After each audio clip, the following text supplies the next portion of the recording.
Halo teman-teman, pernah dengar nama Airus? Dia adalah tokoh yang buat heboh gereja pada abad keempat karena ajarannya yang sangat kontroversial. Hari ini kita akan bahas apa itu Arianisme, kenapa ajarannya dianggap sesat, dan bagaimana gereja menanggapinya. Yuk kita bahas. Arianisme adalah suatu ajaran teologis Kristen yang muncul pada abad keempat Masehi dan dianggap sebagai bidat atau ajaran sesat oleh gereja Kristen Ortodoks. Ajaran ini dinamai dari Airus, seorang iman Kristen dari Alexandria, dari Mesir. Sedang tokoh pelopornya Arius sekitar 256 sampai 336 Masehi. Dia adalah seorang presbiter atau penatua di Alexandria. Ia dikenal karena pandangannya yang sangat rasional dan filosofis tentang natur, atau bisa kita sebut hakikat Allah, terutama hubungannya antara Yesus Kristus dan Allah Bapa. Sedangkan latar belakang munculnya Arianisme pada masa itu, umat Kristen masih mencari rumusan yang tepat untuk menjelaskan hubungan antara Allah Bapa, Anak, Yesus Kristus, dan Roh Kudus. Perdebatan ini muncul karena tidak adanya istilah Trinitas secara eksplisit dalam kitab suci. Meskipun konsepnya sudah tersirat, Arius mencoba menjawab pertanyaan ini dengan menekankan logis dan filosofis Yunani. Tetapi hasilnya justru bertentangan dengan iman Ortodoks.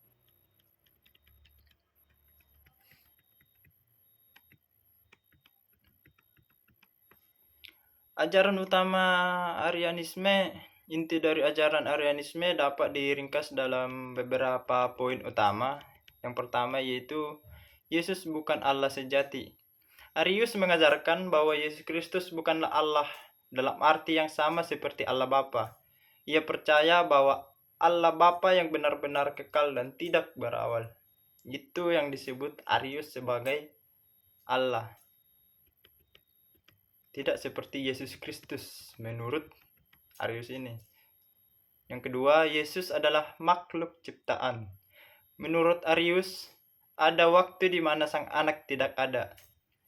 Artinya, Yesus diciptakan oleh Bapa sehingga tidak kekal, tidak sehakikat dengan Bapa. Yesus adalah makhluk tertinggi diciptakan sebelum segala sesuatu, tetapi tetap ciptaan.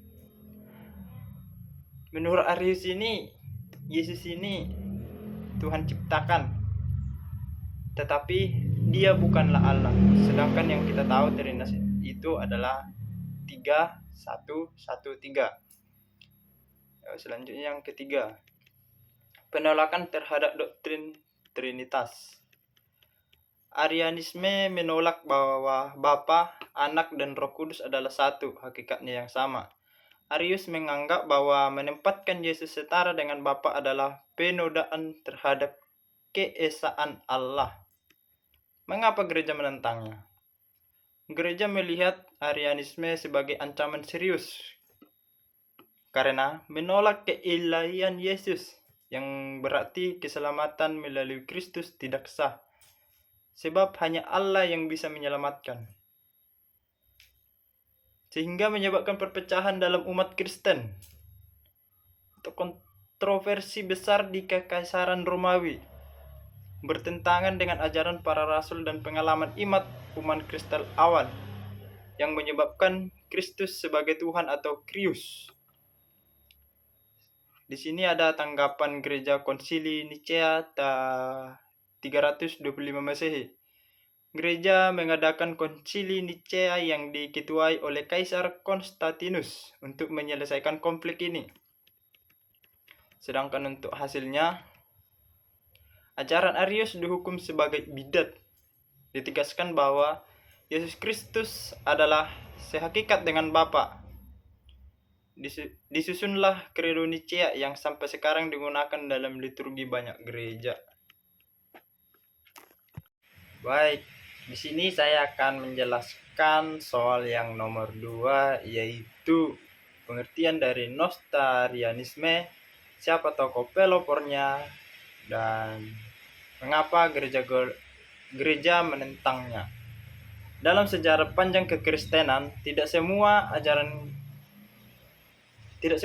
diterima begitu saja. Salah satu yang kontroversial berasal dari abad ke-5, ajaran yang mengubah ajaran teologi gereja yang kita kenal sebagai Nestorianisme.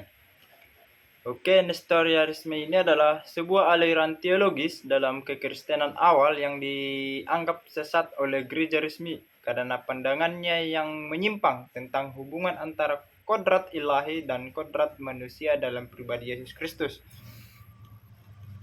Oke, dan di sini tokoh pelopornya adalah Nestorius yang pada tahun 428 Masehi diangkat sebagai Patriark Konstantinopel. Ia adalah seorang teolog yang berasal dari Antioquia dan dikenal sebagai pengkhotbah serta pemikir yang kuat dalam tradisi teologi Antioquia, yang dimana dia menekankan perpisahan antara aspek ilahi dan manusia dari Kristus. Ajaran utama Nestorianisme ini, Nestoria menolak penggunaan gelar Theotokos atau pembawa Allah atau Bunda Allah bagi Maria, Ibu Yesus.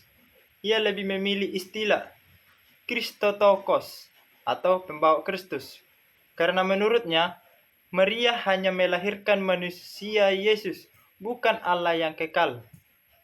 Pribadi Yesus terdiri dari dua pribadi yang terpisah, pribadi ilahi atau logos dan pribadi manusia yaitu Yesus. Dengan kata lain, Nestorius mengajarkan bahwa dalam diri Kristus terdapat dua pribadi yang terpisah, salah satu ilahi dan satu manusia yang tidak sungguh-sungguh bersatu. Dan mengapa ditentang oleh gereja? Gereja resmi khususnya yang berpusat di Alexandria dan kemudian di Roma menentang ajaran ini karena dianggap merusak kesatuan pribadi Kristus. Pandangan Nestorius menimbulkan masalah teologis besar. Karena jika Kristus terdiri dari dua pribadi, maka penebusan dan penyelamatan manusia menjadi tidak sah. Sebab yang menderita di salib hanya manusia Yesus, bukan Allah. Ini juga menolak inkarnasi yang sejati, yakni bahwa Allah sungguh-sungguh menjadi manusia dalam satu pribadi Yesus Kristus. Oke. Nestorianisme dinilai mengancam doktrin kesatuan hipostatik atau hypostatic union, yaitu ajaran bahwa Yesus Kristus adalah satu pribadi dengan dua kodrat ilahi dan manusia, tanpa tercampur, tanpa berubah, tanpa terbagi, dan tanpa terpisah.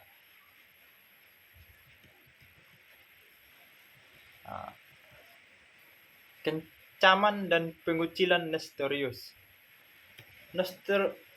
Nestorius dikutuk sebagai sesat pada konsili Efesus tahun 431 Masehi.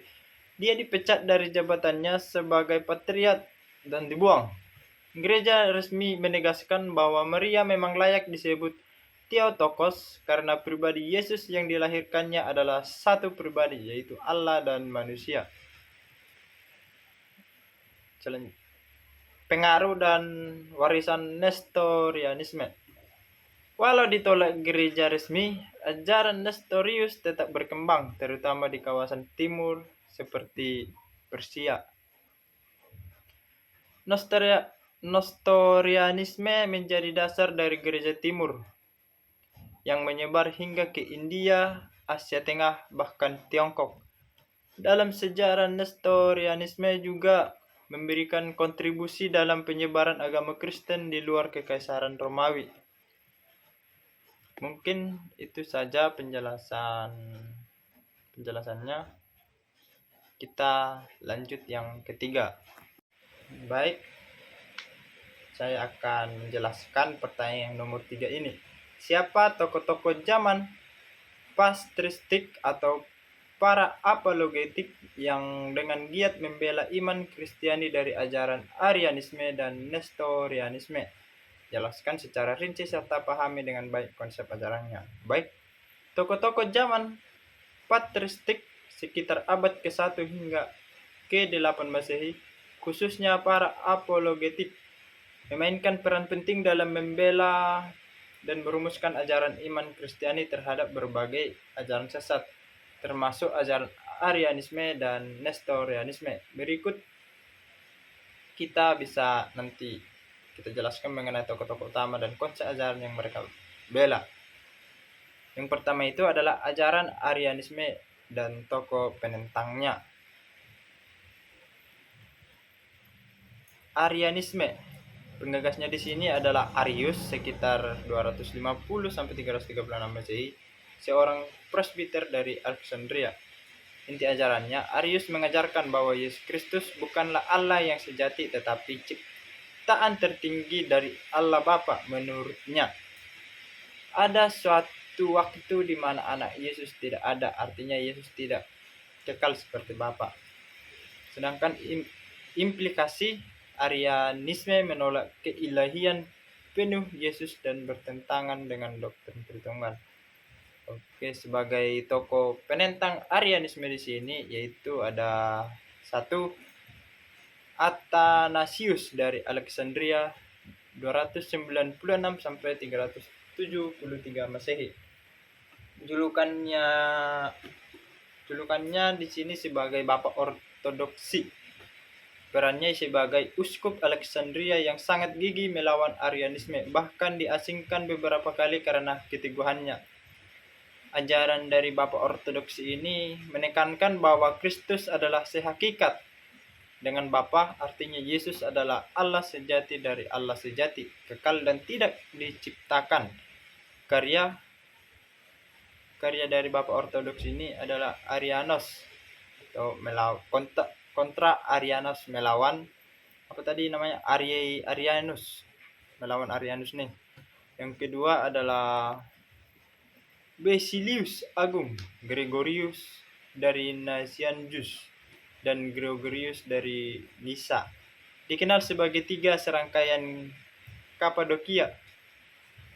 Perannya itu mengembangkan doktrin Tritunggal dan menekankan kesatuan esensi antara Bapa, Anak, dan Roh Kudus dengan tiga pribadi hipostasis.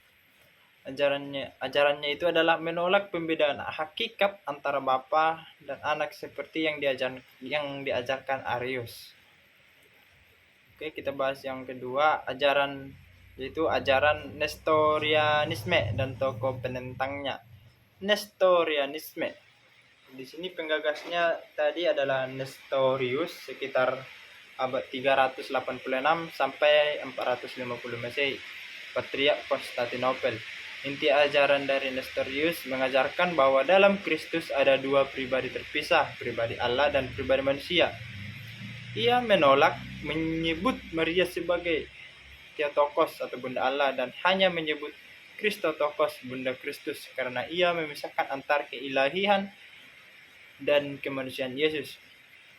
Implikasi ajaran ini mengancam kesatuan pribadi Kristus sebagai Allah yang menjadi manusia. Dan tokoh penentang Nestorianisme yaitu satu Krilus dari Alexandria 376 sampai 444 Masehi.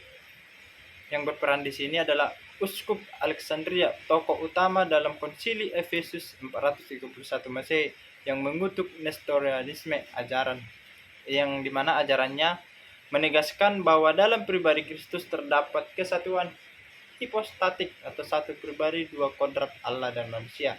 Menyatakan bahwa Maria adalah Theotokos karena anak yang ia lahirkan adalah pribadi Allah yang menjadi manusia. Yang dimana karyanya ini banyak surat teologis dan debat dalam konsili.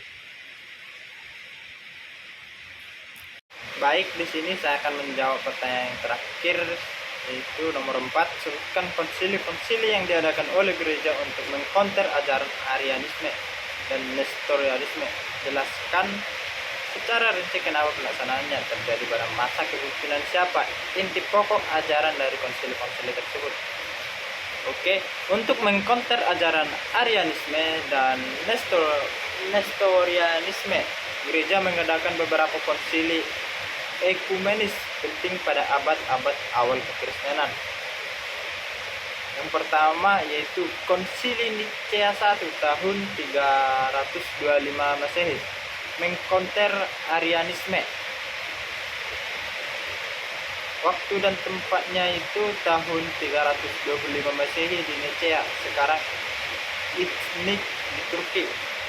Pemimpin gereja saat itu Kaisar Konstantinus Agung yang menginisiasi konsili, sedangkan pemimpin rohani yang berperan besar dalam hal itu adalah Uskup Hosius dan Cordoba dan Santo Athanasius dari Alexandria. Latar belakangnya itu adalah Arianisme diajarkan oleh Arius, menyatakan bahwa Yesus Kristus tidak serta dalam Allah Bapa dan bukan Allah sejati, melainkan ciptaan tertinggi dari Allah. Isi pokok keputusan itu adalah menyatakan bahwa Yesus Kristus adalah sehakikat dengan Bapa, artinya ia adalah Allah sejati, bukan makhluk ciptaan. Merumuskan Credo Nicea sebagai pernyataan iman resmi untuk melawan Arianisme dan menetapkan dasar Trinitas Bapa, Anak, dan Roh Kudus adalah satu hakikat. Dan yang kedua adalah Konsili Konstantinopel I tahun 381 Masehi, yaitu melanjutkan penolakan terhadap Arianisme. Sedangkan waktu dan tempatnya itu ada di tahun 381 Masehi di Konstantinopel. Sekarang ada di Istanbul, Turki. Pemimpin gereja saat itu Kaisar Theodosius I, tokoh penting gereja itu Gregorius dari Nazianzus. Latar belakang Arianisme masih menyebar luas meskipun telah dikutuk dan muncul variasi ajaran baru yang juga meragukan keilahian Roh Kudus. Isi pokok keputusan itu adalah meneguhkan kembali keputusan Konsili Nicea, menyatakan bahwa Roh Kudus juga adalah Allah sejati, sehakikat dengan Bapa dan Anak, menyempurnakan Credo Nicea menjadi Credo Nicea Konstantinopel. Itu untuk konsili yang kedua. Dan konsili yang ketiga yaitu adalah Konsili Efesus tahun 431 Masehi.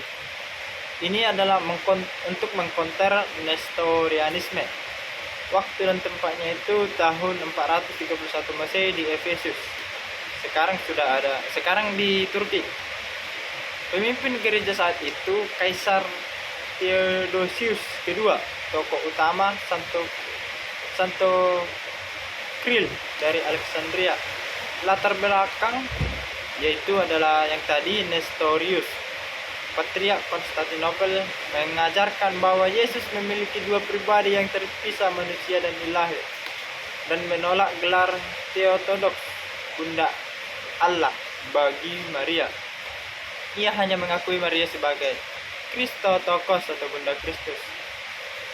Sedangkan isi keputusannya itu adalah menolak ajaran Nestorius, menyatakan bahwa Yesus Kristus adalah satu pribadi dengan dua kodrat, manusia dan ilahi, yang tidak terpisahkan, menyatakan bahwa Maria adalah Theotokos, Bunda Allah, karena ia dilahirkan adalah pribadi ilahi Yesus, menebaskan kesatuan pribadi dan Kristus.